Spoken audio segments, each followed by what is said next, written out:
Good evening all of you. Myself doctor Kalpana Chauhan. मैं आप सभी का वेलकम करती हूँ डॉक्टर कल्पना अकेडमी के यूट्यूब चैनल पर। और आज का हमारा टॉपिक है ट्रांस हिमालय, जिसे हम परा हिमालय भी कहते हैं। ये जो ट्रांस हिमालय है, ट्रांस हिमालय महान हिमालय के उत्तर में पड़ता है और जिसका निर्माण हिमालय से पहले हो चुका था। ये जो ट्रांस हिमालय है, ये 4 श्रेणी है जिन्हें मिलाकर हम ट्रांस हिमालय कहते हैं। इनमें से एक का नाम है आपका काराकोरम, दूसरा है कैलाश, तीसरा है लद्दाख और चौथा है जास्कर। इन चारों श्रेणियों को मिलाकर हम कहते हैं ट्रांस हिमालय। जो आपकी सिंधु नदी है, सिंधु नदी लद्दाख और जास्कर के बीच में बहती है।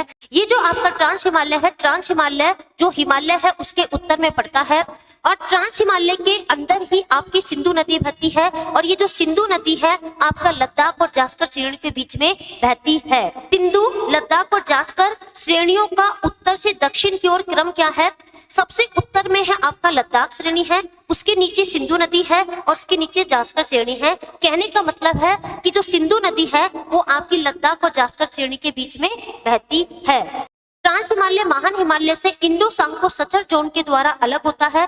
और जो काराकोरम श्रेणी है, काराकोरम श्रेणी को मध्य एशिया की रीढ़ यानी कि बैकबोन ऑफ हाई एशिया कहा जाता है। कि ट्रांस हिमालय महान हिमालय के उत्तर में है जो कि इंडो सांको सचर जोन के द्वारा अलग होता है। काराकोरम श्रेणी को उच्च एशिया की रीढ़ यानी कि बैकबोन ऑफ हाई एशिया कहा जाता है। इसके बाद है केटू, जिसे गॉडविन ऑस्टिन भी कहते हैं। इसे गॉडविन ऑस्टिन इसलिए कहते हैं क्योंकि इसकी जो खोज थी आपकी गॉडविन ऑस्टिन ने की थी, इसलिए इसे गॉडविन ऑस्टिन भी कहते हैं। और इसकी जो ऊंचाई है वो है 8611 मीटर ऊंची है। और भारत की जो सबसे ऊंची चोटी है वो काराकोरम श्रेणी में ही है। केटू भारत की सबसे ऊंची चोटी है जो कि काराकोरम श्रेणी में पड़ती है। कहने का मतलब है कि जो केटू है ये काराकोरम रेंज के अंदर पड़ती है, हिमालय के अंदर नहीं पड़ती है। और ये जो काराकोरम रेंज है ये ट्रांस हिमालय का पार्ट है।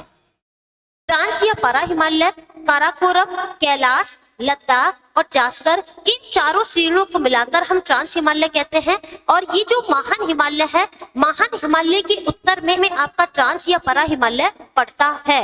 ये जो आपका काराकोरम है और लद्दाख है, ये आपकी जो श्रेणियां हैं ये पामीर की गांठ में जाकर मिल जाती हैं और पामीर की गांठ को एशिया की छत कहा जाता है। ट्रांस हिमालय या परा हिमालय का मैप है। अगर हम देखते हैं कि जो काराकोरम है, कैलाश है, लद्दाख है, जास्कर है, इन चारों श्रेणियों को मिलाकर हम ट्रांस हिमालय, परा हिमालय कहते हैं। और ये जो ट्रांस हिमालय है ये महान हिमालय के उत्तर में पड़ता है। जय हिंद, जय भारत।